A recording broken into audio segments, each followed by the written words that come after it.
You're listening to the ESO Network, your station for all things geek.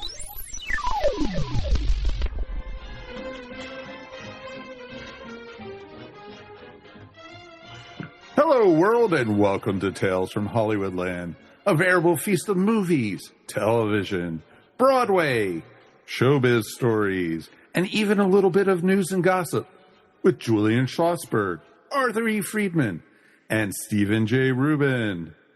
Today, we're taking a look at the anatomy of film composition with Randy Edelman. And now, here's Steve.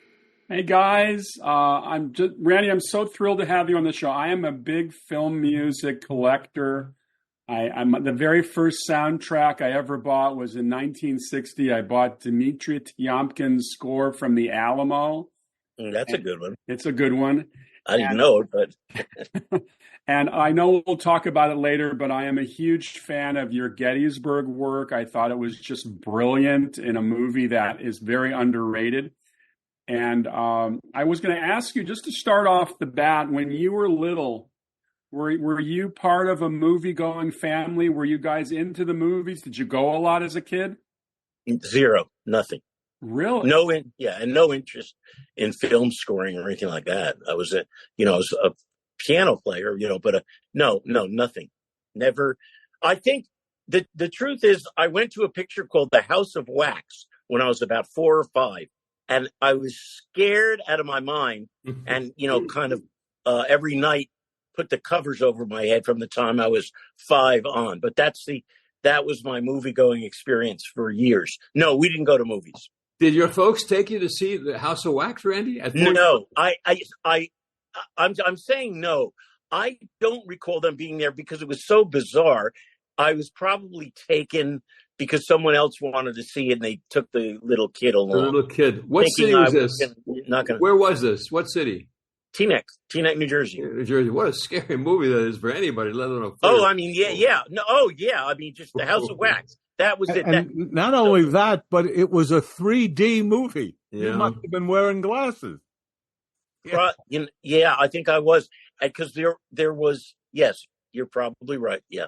Yeah. So were you an agreeable music student to start off in terms of getting those first piano lessons? I assume the first thing you had was piano lessons. Yeah. I liked it a lot, and it was something that I could do that wasn't like anybody else. And when I was a kid, there was only one thing that anybody looked up to, and that was sports. Music was not, forget it. But I always enjoyed doing things. I picked up stuff by ear, and then I started taking lessons. And I always liked it, but I was very quiet about it. I wasn't in the school orchestra. I didn't have a band. I was just quiet about it. But serious, How did the Cincinnati Conservatory of Music come to you? Or it's too long, but things happen in your life. I had no business. Here I am in New Jersey.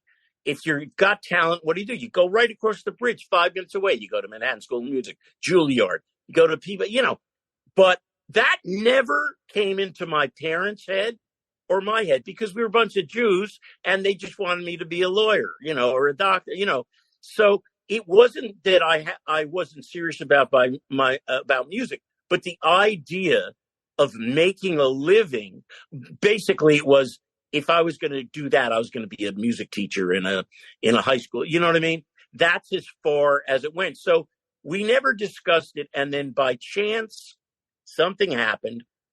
And there was another kid in my high school who went out to the Cincinnati Conservatory. I never heard of the Cincinnati Conservatory. It's only the greatest music school there is. But I never heard about it.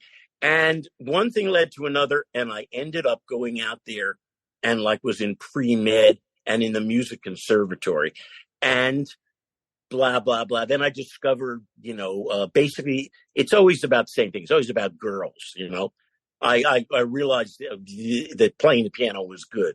I could, get girls. And that's where the whole thing started with James Brown and me.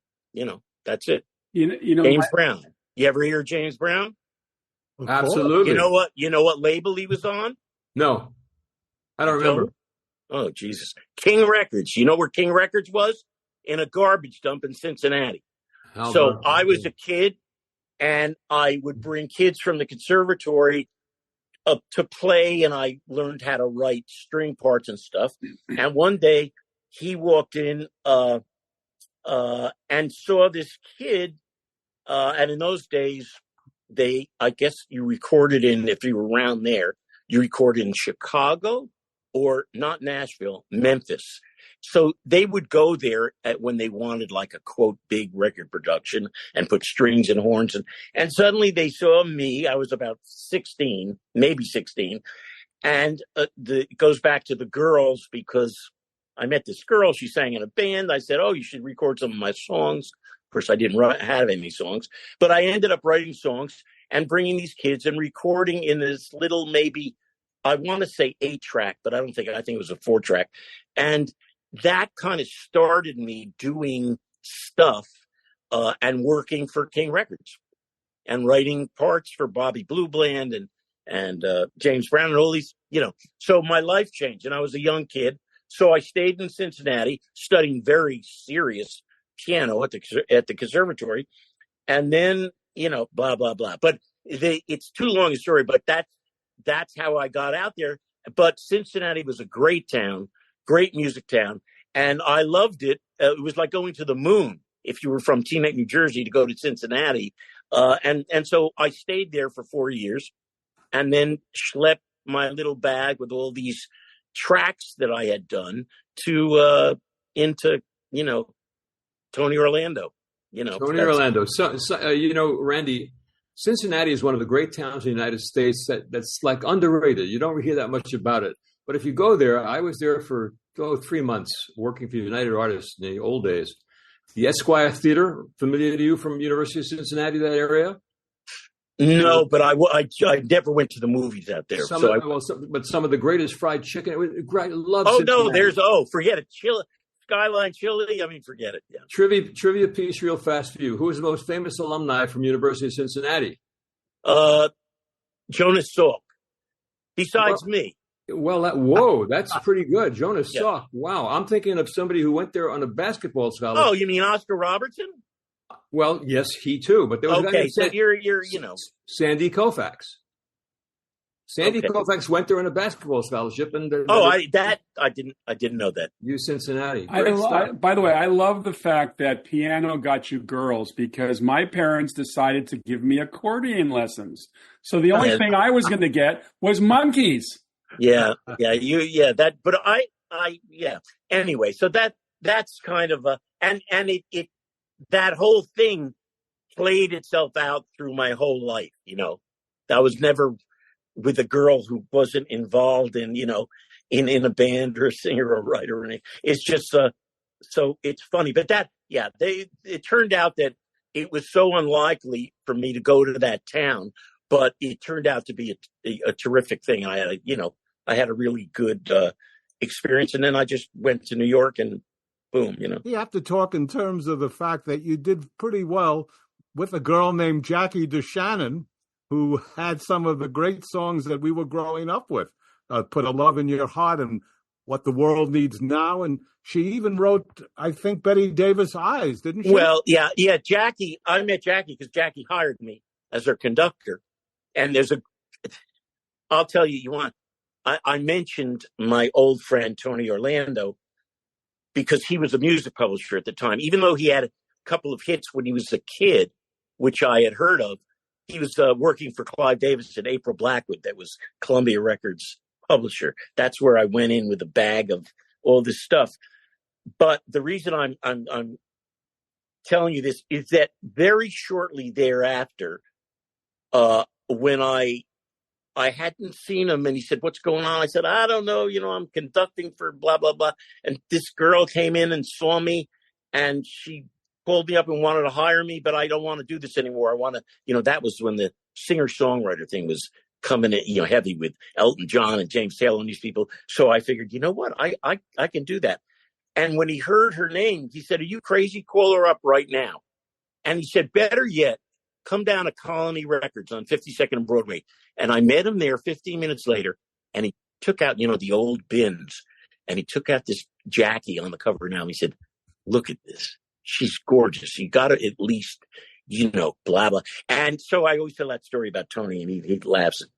Yeah, so that's how, but when you're just talking about something, we'll give Jackie a little time.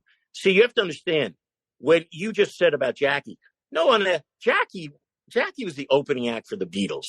Jackie wrote the Bird song on their first album, the Mr. Tambourine. Jackie wrote When You Walk in the Room, the song that Springsteen closes and opens with for 50 years. Jackie was not just the girl that I heard her put a love in your heart. She had done all this shit, and I didn't know that when I met her. I thought she was this kind of, nightclub singer, with What the World Is Now. Of course, she wasn't anything like that. Anyway, what can I tell you? It's been almost 50 years, and she's a stone's throw away. I could yell right now and get her ass out of here, but I won't. Anyway, that's Tony Orlando did Yellow Ribbon, and the rest was history. Well, that was years later. Yeah. Now, go ahead, Julian. I was just going to say, Arthur worked at the Colony record shop. So I worked in the Colony record shop on the night shift, Randy.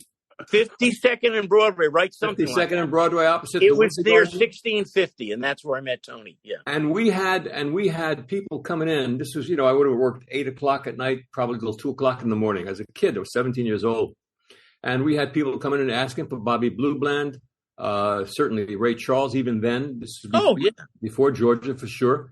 It was great, but at night you had some very strange customers, man. People on dope, it was wild, and all the cast from West Side Story. It was a pretty wild place. Okay, well let's move on. I mean, I'm a different person now. I have a different life. Let's move ahead. How did you get into the film world of composing for film?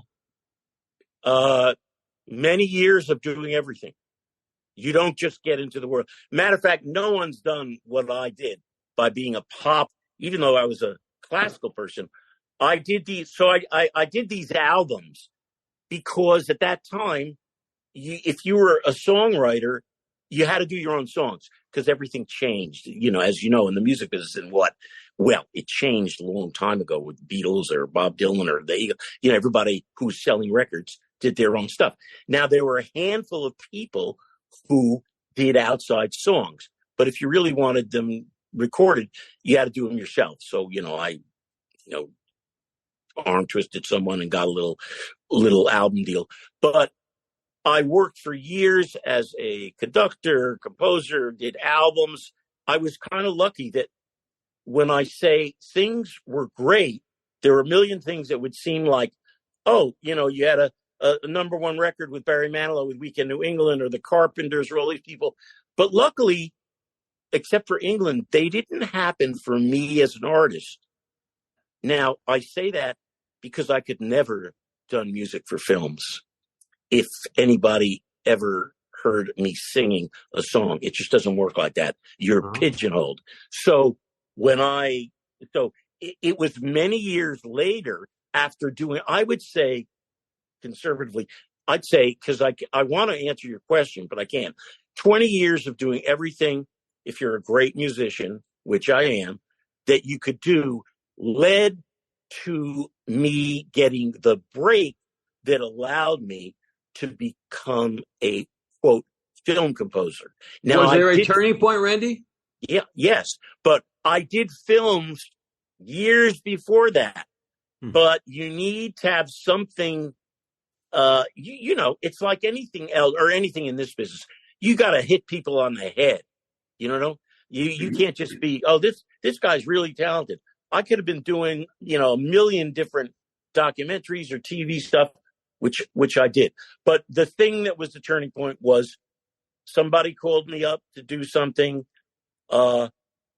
It was a movie, a huge movie, the biggest movie going in town at the time. But the director had hired like one of my idols, Georges Delerue, the great French composer, to do the film. But there was an aspect of the film that they didn't think that he was right for. And just by chance, I was called because of something else. And the name of the film was called Twins. And the director was the great Ivan Reitman, who passed away last year, unfortunately. And that led to me writing literally the whole score. It was a monster movie. And then Ivan hired me to do Ghostbusters 2 and Kindergarten Cop and blah, blah, blah. So that was my big break. And he was a very tough guy. That was hard work. But that was then suddenly my life changed as far as I couldn't do anything. So for 25 years, I was locked, not in the room I am now, because I couldn't afford to live here then. But for 25 years, I didn't write one song and didn't have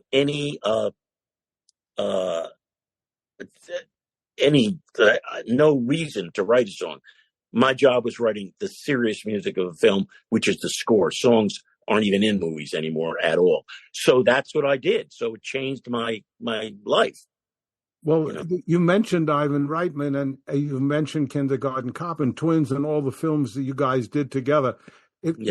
I guess what happens when you work with someone that many times, you don't have to discuss that much. You kind of... No. It's the opposite of what you just said.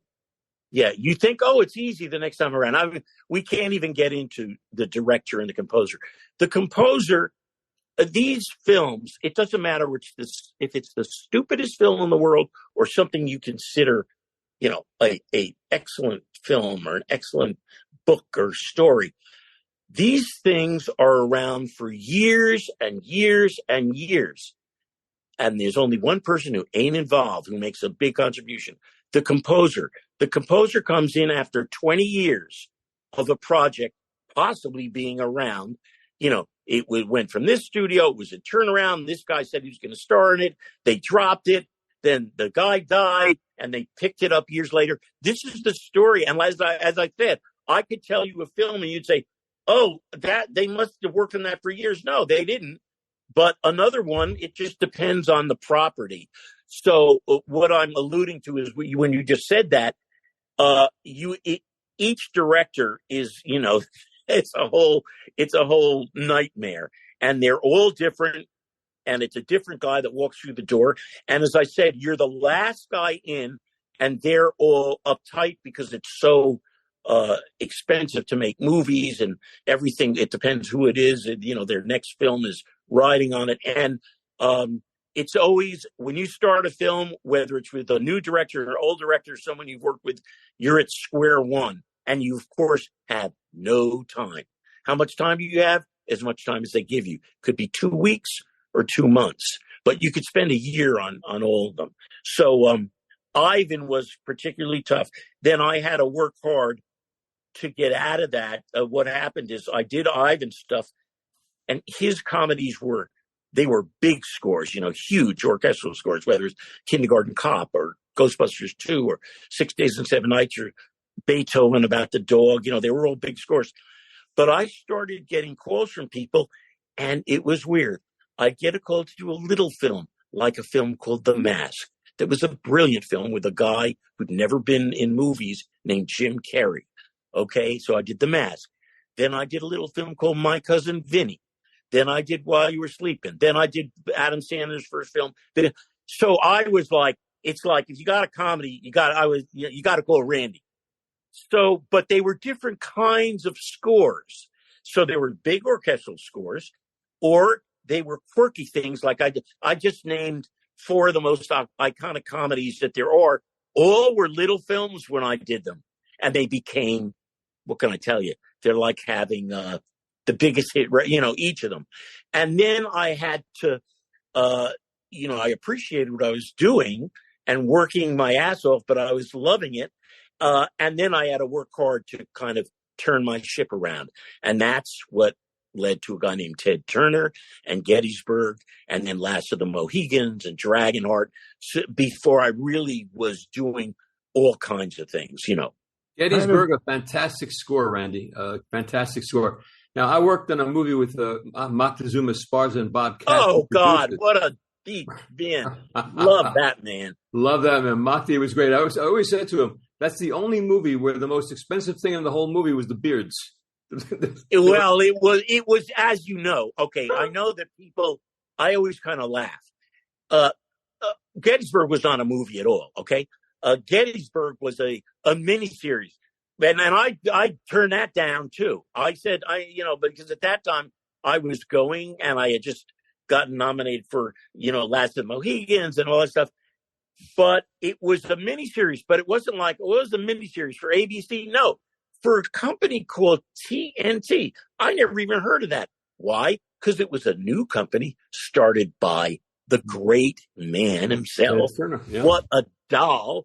That was the greatest part of that whole thing, who had lived on a cot for 20 years in Atlanta, trying to convince people that a 24-hour news station was, and people just laughed at him. So he turned out to be a great guy. And you'd say, why did you work with him?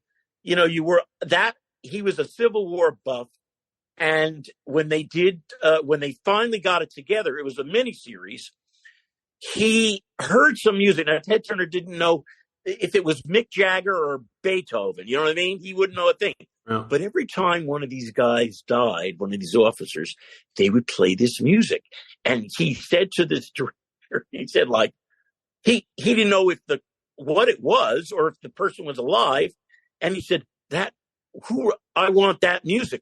That's how I met them. And so they called me and I said, gee, it was like a mini series and it was like 18 hours. So I went to, is another guy you may know because he was a good friend of Lamel's. I'll think of his name. I went to an Indian restaurant one night and the guy said, what's going on? I said, I'm doing this and that. And they want me to do this thing, but I don't want to do it. And he said, what is it? I said, Gettysburg. He said, are you kidding? That's like Ted Turner's baby. I said, yeah, and he said, look, why don't you meet with Ted Turner? I said, I don't know where Ted Turner is. Well, it turned out he was in town with his wife, Jane Fonda, for the Academy Awards. So 2 days later, I went out to the beach and I met him and we hit it off. And I did the music. And as soon as he heard the music, he said, this is not a miniseries anymore. Wow. This is a feature. I knew it wasn't a feature. It was too long. It wasn't really, the guy's beards were on wrong. And so what does he do? He goes out, and this is before the Weinstein stuff, and he buys Miramax Pictures to release Gettysburg but they didn't go for it. So we turned around and went to a company called New Line. New Line, yeah. Bought New Line. That's how Ted Turner and all that stuff got involved with Warner's. And then blah, blah, blah, blah, blah. And he bought New Line to release Gettysburg because nobody would release it. And they did release it. No one saw it, as a feature. But anyway, that was just a great experience. And I stayed close with him for years. He's not well now, but. I got to tell you guys the story on the beards. I sat down with Ron Maxwell, the director for Ron Maxwell, yeah. Yeah, and Ron told me that they were fighting budget the whole time. They didn't have the money to make the movie properly, and they got the B team of beard guys. And what happens is Tom Berenger walks out, and people thought he had a chia pet on his chin. And it was just awful. They worked and they worked and they worked, but they didn't have the proper money to do it. Yeah. Yeah, and people don't, when I say that, it's great that you sort of know, because they say, well, what do you mean? It was Ted Turner's big problem. But, it's budgeted as a certain thing. So they never had the money. I did most of that myself.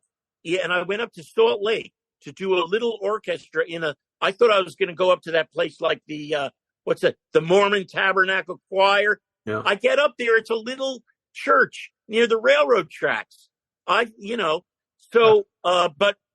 I was. It's a really terrific score, yeah. Randy. I mean, first of all, Gettysburg is a terrific movie.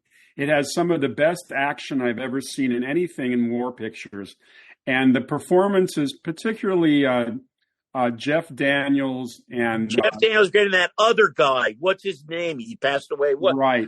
Oh my from God! Rich Man, Poor Man. Evan, somebody or fantastic. Yeah. No. And the music is. I go every year. I mean, it's kind of replaced on some of the 1812 Overture on July 4th and Memorial Day. So the music just took off, you know. It's a. And I just went to Washington with Maxwell. I hadn't seen him in years, but that was great, you know. So Randy, that gives birth to Gods and Generals. No, but it didn't, because they wanted to kill me. I couldn't do Gods and Generals. Yeah. Okay. And it's probably I did a few. What happened is I did a few themes. I had been signed to do Triple X, Vin Diesel picture, and also Jackie Chan, Shanghai. I had done Shanghai Noon. They were doing Shanghai Nights. And I had done with Rob Cohen, the director of Fast and Furious, a bunch of pictures. So I had to do those 2 pictures. I asked Maxwell to wait, and he said, we can. I said, why not? It's not coming out, but he wouldn't.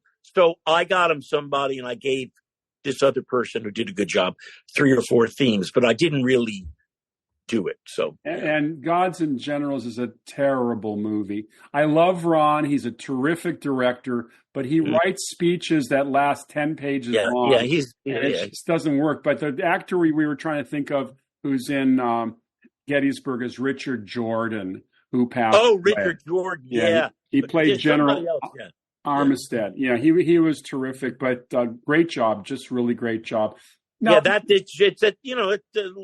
what's great about, for me, about the film music is, I mean, I don't write these things. I write to the scene, and that's it. But so much of my stuff has been used, and it's still around and used for other things. And that thing is just played. But I just went up to the Boston Pops, just did it with Keith Lockhart, and it's just played all the time. So it has a lasting effect, this film music, you know. Sure. Randy, I wanted to ask you about, do you compose, arrange, and conduct most of the scores, or it doesn't work? I do. I do everything. Yeah. You do. These, you know, it depends. Yeah, I do it. You know, there's no other person. So you compose, arrange, and conduct. Yeah, but I also do. Obviously, I do a lot of the stuff. 90% of what I do is right here in this little room that you can't see. But it's not a big time room. But I love to play, and so that's worked out great. It's part of my thing. So if you come over here and you hear something, it's not going to sound any different in London at Abbey Road, you know, with a 100-piece orchestra. It's going to sound the way it sounds, and I like doing that aspect of it. Are you in L.A., Randy? Yes. I see. So here's go ahead. Yeah, I want to just say that the enhancement of music, great music scores to movies, is unbelievable. There are so many films that we can look at and say, what would E.T. be without what John Williams did? There's so many of these. It's such an important factor to it. I'm curious, Randy, if you had to do a Mount Rushmore of the great composers of movies, where would you be with that? Let's say top 4, top 8, top 10. There's many more than that. There's a lot of great people whose names aren't on, you know, the top of your head. I mean, it doesn't, you know, I'm going to name the same people that you know, but there are scores like Elmer Bernstein, he is well known and was one of the greats, but his score, for instance, for To Kill a Mockingbird, which is something like that. That's something great, you know. There are other, you know, there are lots of people. Who were but do you think they were influences on your career? People who really were the people that influenced you, besides James Brown, I guess. James Brown, no. You know what I have to say? You see, you have to have a certain a certain kind of passion thing in your guts to do this kind of work. I wasn't into film scoring till, you know, wasn't a thing. So I didn't study anybody. I mean, I remember hearing a Maurice Jarre score from Dr. Zhivago and thinking he stole it. It's the skaters, da da da da, bop bop bop bop, and you say, well, that doesn't sound like it. But if you break it down, when I was a kid and I heard it played on those balalaikas, that's what it sounded like. But you have to be able to look at something and write. So I don't have any. I'm sure I was influenced by things that I heard, but I never liked doing Gettysburg. It's not like I studied the period or Last of the Mohicans. I didn't, or all the Asian films. I mean, I was the king of all those things. I did the Bruce Lee story, Dragon, and I never studied those things. I got a bunch of proper, the real ensemble of an Asian group, and I worked with them with those instruments, and I kind of learned by doing. But it's not like I studied it, because you know what? You don't have the time to do that anyway. You got to. Did you look at Glory before you scored Gettysburg? Oh God, no. No. Okay. Well, similar, stuff. No.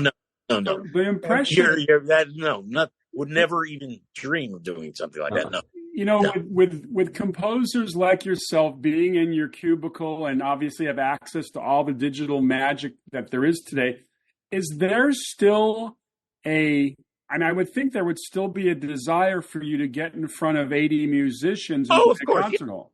But I get the impression. Yeah. I mean, I mean, it's a. But I get the impression that nobody wants to spend that money anymore, that you're fighting uphill. Well, nobody wants to spend it, but you have to have a picture, a studio picture that's got the budget to do it. But I have to tell you something. And I recently I had you see a lot of some composers, they'll do stuff and they'll do it in their studio and it sounds, you wouldn't know. And I want people to know that it is not a symphony orchestra when I do it that way. I want them to know that I did it here or wherever, and it's me playing everything. And so the soundtrack labels were like, oh, you don't want to? Yeah, I do. That's what that is. I'm not trying to bullshit anybody. Like Gettysburg, I always got put down for that because people say, oh, it sounds very synthy. Well, I don't think it does. And I did go up to do that orchestra I told you about in Salt Lake in the little church near the railroad tracks. But it's okay. And the most famous theme in Gettysburg is a guitar theme that when I go around to the National Symphony or the Boston Pops, the guitars always fucks it up because they can't play it and they can't get the sound. I did it on a little old, it's called a Proteus synthesizer. And I don't mind people knowing that. And it sounds like $1 million. And that is the way you get that sound. It's a theme. It goes.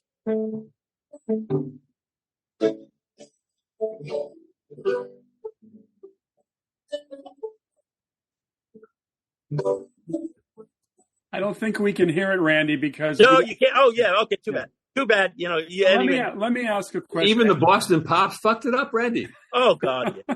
No, hey, it ain't the Boston Pops. It's the fucking guy who's sitting there. Let me ask the question of a neophyte.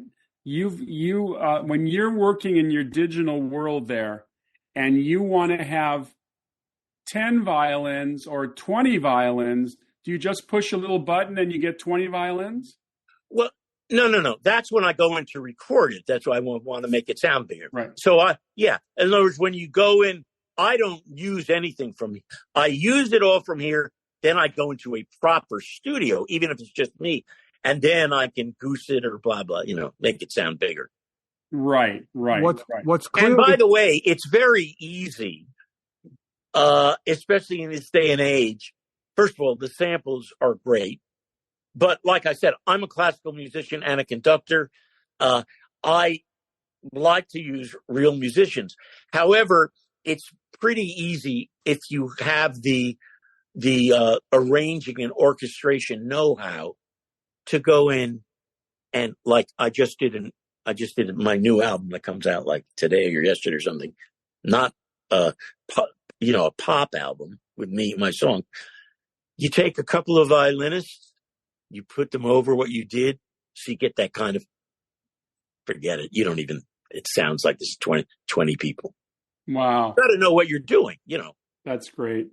Yeah. So I love, it's not like I'm trying to put anybody it's just out of work, but also lots of times something will come up, you want to do it, and they say, can't record in LA, we got to go to London because it's non-union and it's a certain budget. And if you want to do it, you do it, because the music that I write is exactly the same. It's not like I lower the quality because they don't have a budget.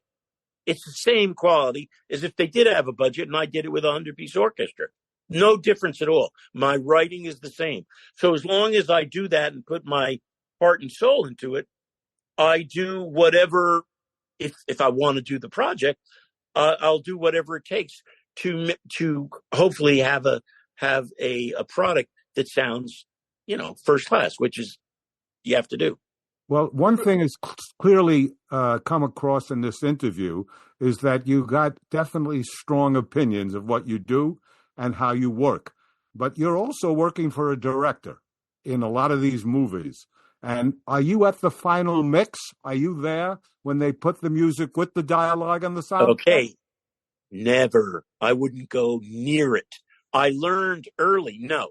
And no, I do it here. I do what I want now. My soundtracks, which that's how a lot of this stuff has been used for the Super Bowl or for trailers or commercials or anything. I put it together the way I'd like it. But once I get done writing it, after they've already been over here driving me nuts, it's their baby. It doesn't belong to me at all. It's not mine. It's theirs. And they can completely, I say, this is being conservative. If you write a score, and I write at least an hour of music, let's say, that's a lot of music, just music. It's not music and lyrics or anything like that. If you get 75% in the movie, the way you wanted, that's a huge victory.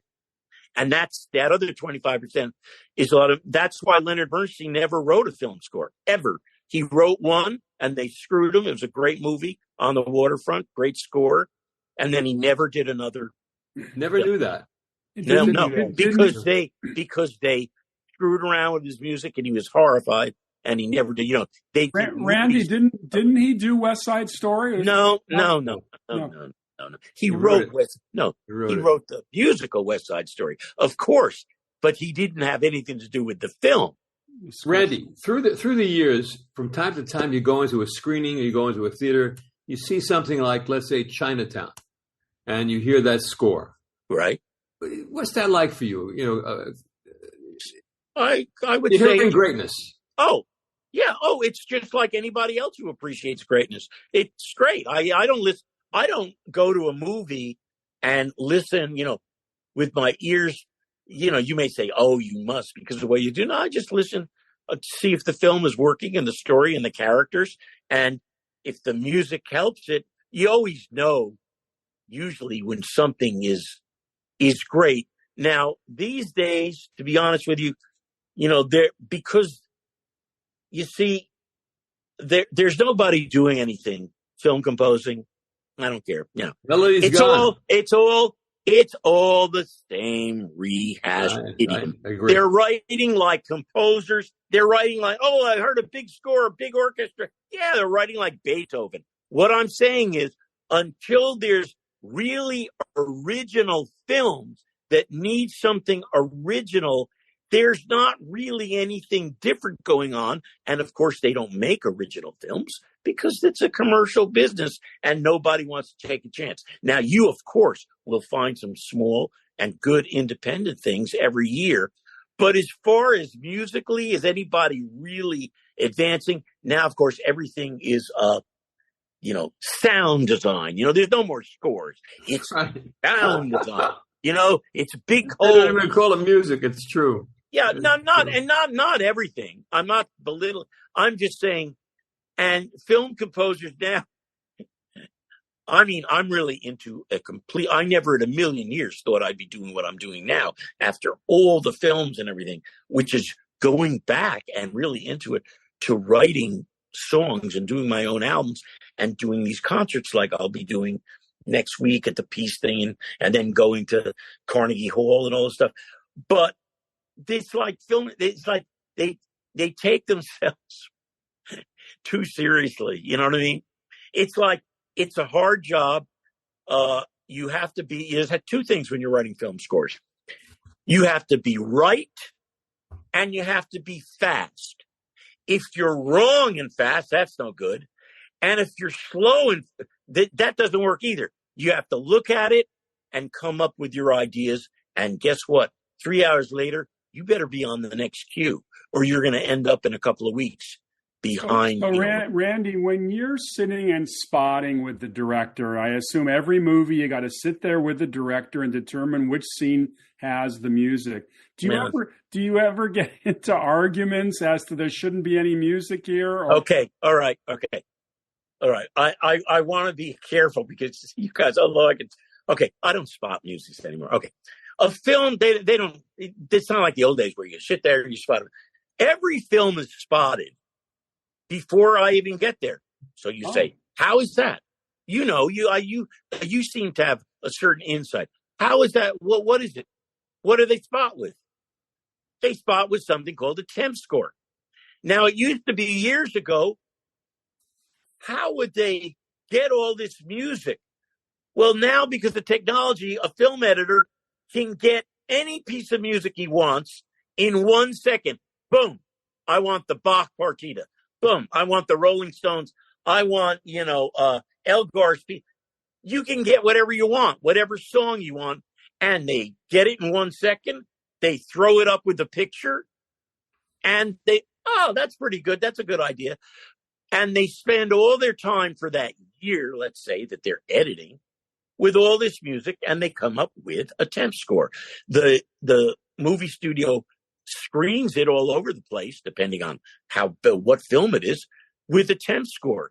That's the music that they take their time with. You go to a movie and you see a trailer. That's not the music from the movie. That's the music from usually the temp score that they've used in their trailer. Okay, why am I telling you this? That's the score they want. So you say, Jesus, well, what are you supposed to do? Okay, obviously I'm overstating it. When you just said, how do you know where it goes? Okay, so they have this temp score, and every composer who's going to be honest with you is going to tell you that.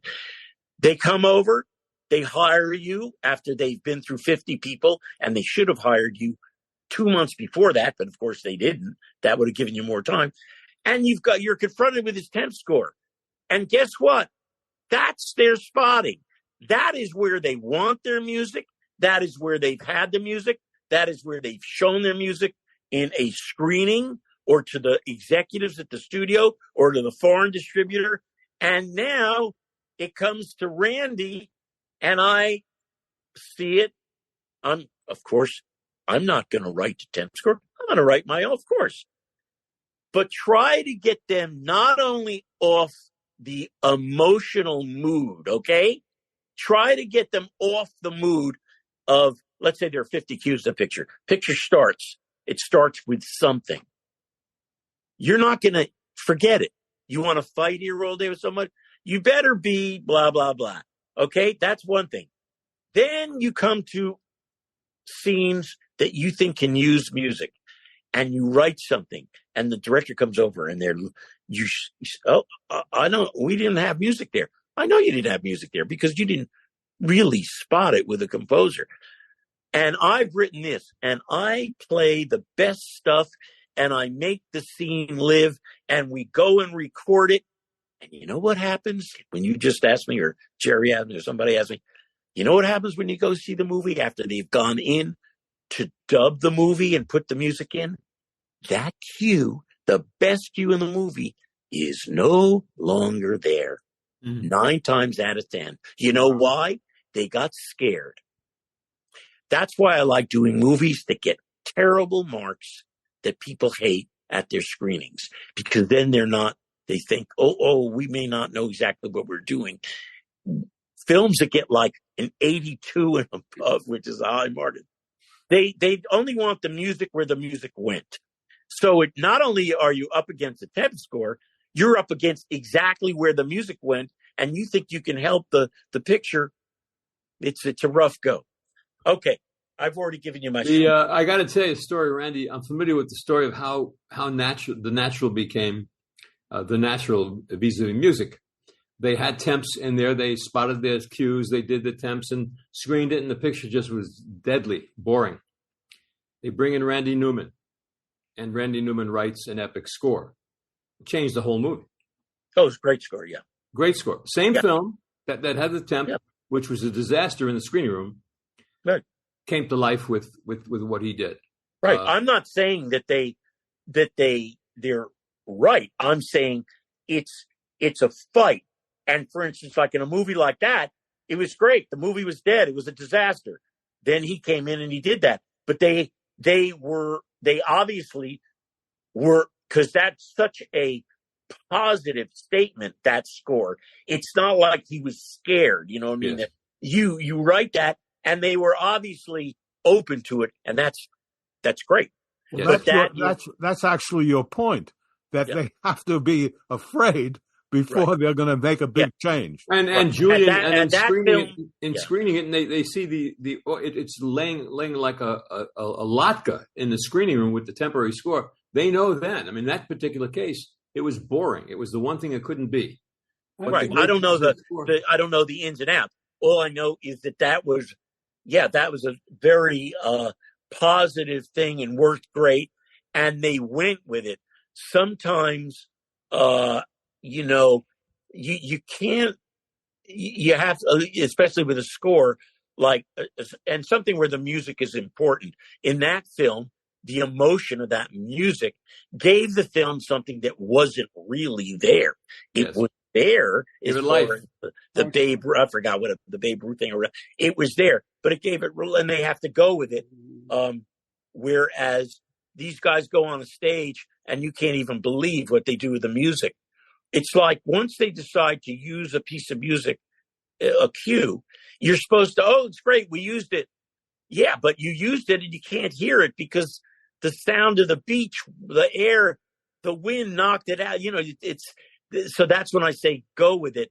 They have to mix it properly. I mean, when I did Last of the Mohicans, and that was another crazy story, which we don't have any time to get into, but it's like the music mixer called me and said, you got to come over here because Michael Mann, who's he's a very gifted guy, but very difficult. He was like, he would take everything down to nothing. I'm talking about in terms of, usually it used to be years ago, you'd mix like to three stripe, the music. Now, of course, there's technology, but he wanted like everything on its own track. Well, that doesn't work. On a record, that's one thing. But for a movie, and he'd start with, okay, let's hear the bass. But that's not the cue. The cue is this big, wonderful thing that has to be heard a certain way. And he was messing around with it. And the guy called me, he said, I have to quit. I said, don't quit. The guy who I'm talking about won the Academy Award, Mark Smith, for Best Sound for Last of the Mohicans. So luckily he didn't quit. But, Randy, in a movie like The King's Speech, where the ending, the final act, of course, is done under Beethoven's Seventh. No, I think isn't it Tchaikovsky's? No, it's Beethoven's Seventh. And I'm just curious, as a composer, when all of a sudden they're using classical music in the body of the score, is that something that you determine, or is that the director? No. The composer wrote all that. They didn't use that. The composer scored all that, and they decided to use that. And why? Do I know exactly? No. But I'm sure they used that to tempt, and it was a great effect, and that's what they used. Right. But it's not, no, you can't. No. That's decided when I say the last minute. I don't know the ins and outs of that story. That's decided on the dubbing stage. And trust me, what's his name? The French composer, Desplat, who scored that picture. He scored it. Right. Now, was that always the case? If you want to call him up and say, I don't know, but I pretty much know. No, I'm sure he. But that's fine. I mean, that's okay. If something is good and it's used well, that's fine. So, for instance, with your scores in some of the Ivan Reitman films, I don't know them specifically, but if they suddenly go to a pop tune, and you had scored it there and they added the pop tune, that's beyond your control, obviously. Oh, that's just it's like Ghostbusters 2 is 99% is my score. The soundtrack album didn't have one piece of my music on it. It took 20 some odd years. Only like 2 years ago, Sony Classical did my score. Why did it take all the 30 years? Because they had a deal and Ghostbusters was such a big hit and it took I don't get involved. Same thing with Triple X. I have no control over that. But those are songs that have nothing. When I said they don't use songs and there's no more whatever it is, Moon River, songs to the theme of the picture. They use records, and if the records work for a montage or end credit, or they put them in. I don't have. Randy, do you choose the source music? No, I don't. Won't listen to it. I won't do any involvement. No. Who chooses that? Director? No. Well, editor, director, music.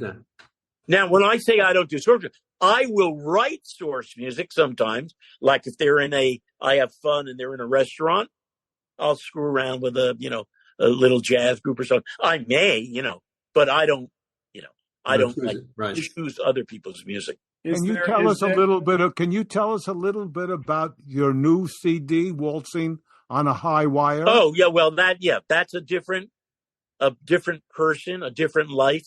Yeah, I'm really excited about it. Yeah, they're all original songs. You don't have it there, do you? No. Of course you don't, because that's insane. Not your fault. Yeah, it's what can I tell you? It's a collection of new songs, all different. Different. Each one is a different musical style. It starts out with a song called 21 Again, which is an 8-minute cut, which of course is like, Jesus, 8-minute cut. Who's going to play that? You know what? I don't know. And I don't care, because that's what it is. It starts out with a great jazz guitar solo with a brilliant young guitarist in New York named Adam Rogers. And it's like a real, very sophisticated 50s kind of thing. Then it goes to a kind of peace. It's different subject matter, both lyrically and musically. It's different, but I don't know how to explain it, and the title. But it's your brand new one, and it's obviously got a lot of, I'm sure, a lot of sweat in that. I'm sure this is one of those albums that you probably always wanted to make. Yes, but I've made, this is it's different. Hopefully, even my granddaughters are on it. That's big. When you're approaching a comedy or a drama, do you have a different approach? Do you do anything different depending on the style of the film at all? No, same thing. Same thing. Same approach. Same completely different approach, but I approach it the same way. If you listen to a classic like My Cousin Vinnie, I was the one who decided, you know what? My Cousin Vinnie, I do a little thing, or I'm planning on doing a little thing in my show that I do. My Cousin Vinnie is about two New Yorkers, but it takes place in the South. So I decided to write a Southern. That's it. It's Southern. Nothing to do. You know why? Because the girl who ended up winning the Academy Award for her part, Marissa Tomei, which is so crazy, because you got to understand, no one even, when I did that film, like, no one knew about the picture, nobody cared, and Joe Pesci was great. They don't need their comedy musically exposed. They're just great, just like Jim Carrey was in The Mask. You don't need to write funny stuff. You need to write the other stuff. In this case, it was about a crime with these kids wrongly convicted.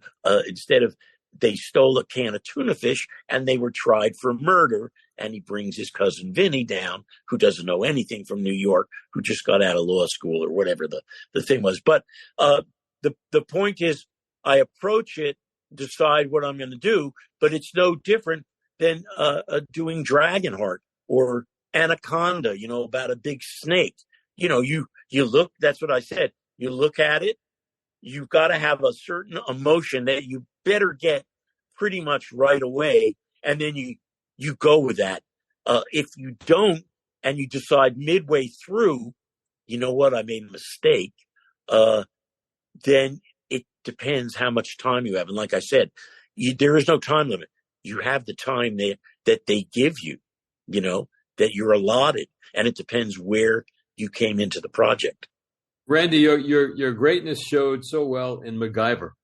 How did it come about? How did it come about? Oh, God. Well, that was before. Okay. That's before I got, when you said the big break. That's why people will say, hey, hold it. You were successful doing this, that, and the other thing for years before I said, when you said what was the big, and I said it was Ivan Reitman. Yes, I already. MacGyver was something everybody hated. MacGyver. The guy took his name off it. The director, producer, I forgot his name. He literally took his name off it. And the network, everybody hated it, except it was and when I did it, I want to say it was a 2-hour movie of the week pilot, but maybe it was 90 minutes. But to tell you how much they hated it, they cut it down to an hour. Now, it's one thing to cut something down a few minutes or 10 minutes. To cut anything down to an hour from whether it was 90 minutes. But they liked the guy. And it was one of those things that you'd say, boy, the concept of that show was about a guy who could make a bomb out of a chocolate bar. But for some reason, there was no concept guy. It was just a bunch of people over at Paramount Television making this thing. So I did the pilot. I did it with the most wonderful, nice guy named Henry Winkler, who the Fonz, Henry. And Henry was over at Paramount doing stuff. And so I did the pilot. During the pilot, this guy, MacGyver, jumps off a cliff. And he jumps off the cliff, and you think he's going to die. And what happens, of course, a parachute magically opens from his backpack or something. And that's where I wrote what has become like the most famous TV theme. Okay. Now, then they didn't pick the show up, but then suddenly they did. And now a whole new group comes in, and I'm called to do the show. Now, I had never done a show like that. That show was an hour show. And I'd say commercials are like 10 minutes of that. So 50 minutes of film and 48 minutes they needed music. Now, that's a different ball that you can't, that's incredible when you have to do it overnight. It's not like doing Hill Street Blues, which is a wonderful thing, and you got a few minutes of music each week. You need a team. Well, I didn't have a team, and I didn't want a team, because I always did my own stuff. Anyway, the show was picked up. Now a new crew comes in. Now they need a main title, because the pilot doesn't have a main title, a sequence, because it's a movie, So they said, okay, we're going to put this stuff together. You got to write the theme. I said, I already wrote the theme. What's that? I said, the pilot where he jumps off the cliff, that's the theme. And they looked at me like I was crazy. Well, that's not the theme. It's got to be this. I said, no, that's exactly what it should be. It's triumphant. It's a guy who's going to, anyway, back and forth. I left. I came back. I blah, blah, blah. So I stuck to my guns. That became the theme. The show always was shown out here after Monday Night Football. So nobody watched the show. They didn't know what time it was on. It was back east somewhere. But it stayed on, and I had quite honestly, I'm laughing now, it wasn't funny. I had a nervous breakdown because I couldn't do the 48 minutes of music overnight. Yeah. You know what I mean? Yeah. So I kept my theme and I said, see ya. And I thought the show would be canceled after, the first 6 showing, after Monday Night Football back in 1980, whatever it was.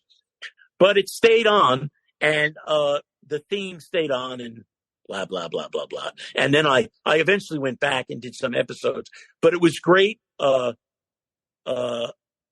great kind of background for doing films, because when you have to churn out that amount of music, if you have a film and they say you only have 3 weeks to do, it sounds like a lot. So it's all good, kind of grist for the mill.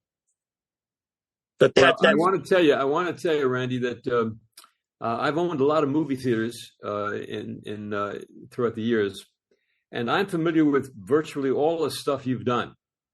And number one, thank you for the popcorn. Thank you for helping. But you've done some great stuff. I'm going to go back and listen to a lot. But really, there's some things in here. You did a movie called Executive Action. Well, I did that when I was 12 years old. But then I didn't do it. Yes, yeah. I was 20, maybe 20. Yeah. Yeah. Because that's when I came out here. And then I didn't do another movie because nobody asked me. And then I got into the songwriting thing. But that was Dalton Trumbo wrote the screenplay, and Burt Lancaster and Robert. And it did business, Randy. It did business. And I launched it in New York at the Coronet, and then I put it in the Baronet, the only time I played both theaters. That's how much we were doing business. Well, Burt Lancaster, and Robert Ryan's last movie. Ryan's last film. They pulled it out of the theaters, and I never did another movie for about 14 years. And it wasn't, and Eddie and Millie Lewis, who produced that, I had no idea who they were. They ran out of money. Turns out they'd only done Spartacus. And they were Harold and Maude. They were fantastic people. And it's just by chance that I did that. But that's, and I always tell people, see that movie, because it's based on Mark Lane's book, Rush to Judgment. Terrific movie. What happened. Yeah. Terrific movie. That's sort of what happened. Yeah. Well, we've come to the end of our show. Yo. And Randy, you've been terrific. And I'm going to go. I never mentioned the Chipmunks. Never mentioned. But I'm going to go put my Gettysburg score on now, because it'll just remind me how great the music. That'll go. You put on that main title. I was just in Hawaii, and I went to Pearl Harbor for the first time. And the guy who's in charge of that, he was so nice. He took me all around, and I said, boy, you've really been great. Took Jackie and I all around. And he said, listen, man, I get up every morning and I work out, and I put on the main title to Gettysburg, and it gets me going. And to me, that is worth, you can't, that's worth more than, That's legendary. We're going to turn over the mic to Michael. Go ahead, Mike. Thank you, Steve. Randy, you were amazing. And thank you. Mike, it was great hearing from you. You did that. You listened to me. I said, get that guy out of there. Thank you very much. Not a problem, my friend. No. Your music is so wonderful. And it's like, I was looking through your whole, catalog, and it was like, love that soundtrack, love that soundtrack, love that soundtrack. And it's awesome. Well, thank you. And what's great? You guys know this. What's so great now is you don't have to go looking for a soundtrack. You wanted something, punch it up. Go to YouTube, whatever movie it is, and you punch my name in YouTube, and you'll see 12 cuts from that movie. It's fantastic. You can listen. You can listen. It's great. I always, and for me, other people, I punch them up. But it's great. You can hear, you can hear anything. Right? Of course. So thank you very much, guys. Great to be there. Great. Thanks, Randy. All right. Thank you. Take care. You've reached the end of the episode of Tales from Hollywoodland. Always remember, we couldn't do this without you. We want to hear from you, so please write us anytime at talesfromhollywoodland@gmail.com. Remember, you can find us wherever fine podcasts are found, And now you could even find us up on our YouTube channel at no extra cost. If you made it this far into the episode, why not subscribe and give us a thumbs up? Or if you're listening to us, please give us 5 stars. If you're into social media, please check us out on Instagram and Facebook. Before we get out of here, let's check with the guys and see what's going on their shows. Julian, who do you got this week? Well, I'm pretty excited. In 2 weeks, this week is Eddie Muller from TCM, but in 2 weeks, I'm going to have this wonderful interview that I've done with Woody Allen. Woody Allen is my guest, and I'm quite pleased, and I'm very excited about putting it up both on YouTube and all the places people get a podcast. So that's my story for the day.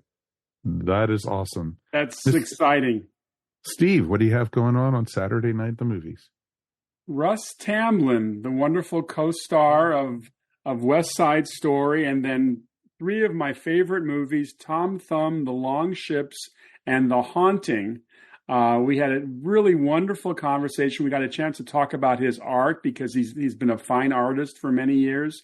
And then coming up in 2 weeks, I'm going to have Diane Cannon. Wow, great. That wait is a second. awesome. Cary Grant's ex-wife? Yeah.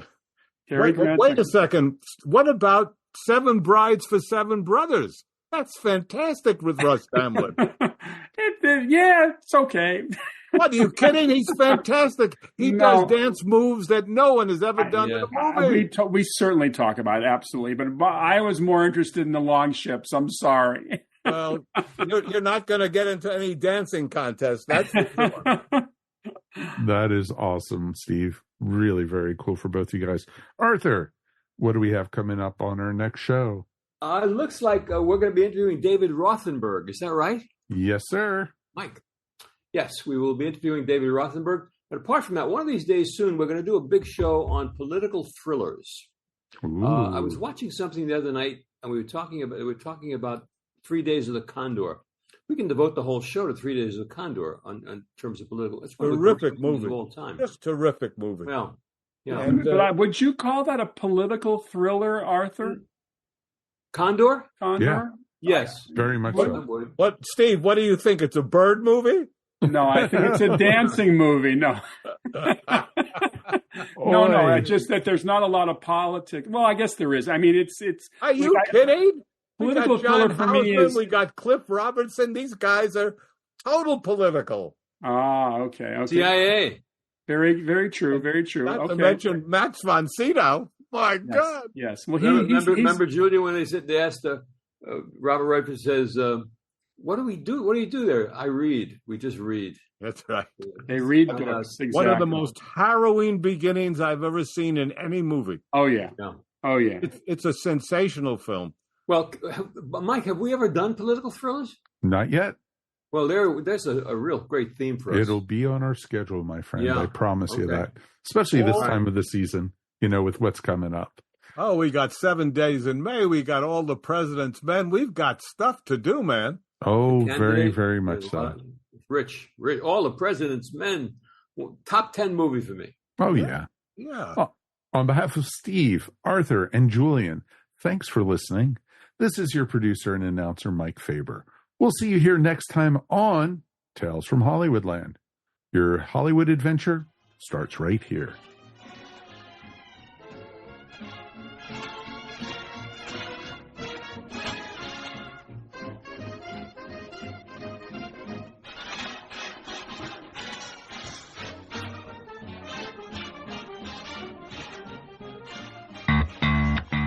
Love music from rock to soul, from prog to rap, from funk to metal, from the 70s, 80s, 90s, and now? Then check out Modern Musicology Podcast. Join hosts Alan, Stephanie, Anthony, and Rob for a wide variety of topic discussions and interviews with musicians, producers, authors, and more. As always, keep rocking on. This has been a broadcast of the ESO Network. Be part of the crew and help support our shows by donating to our ESO Patreon or by shopping at the TeePublic store, which can all be found at www.esonetwork.com. The ESO Network, your station for all things geek.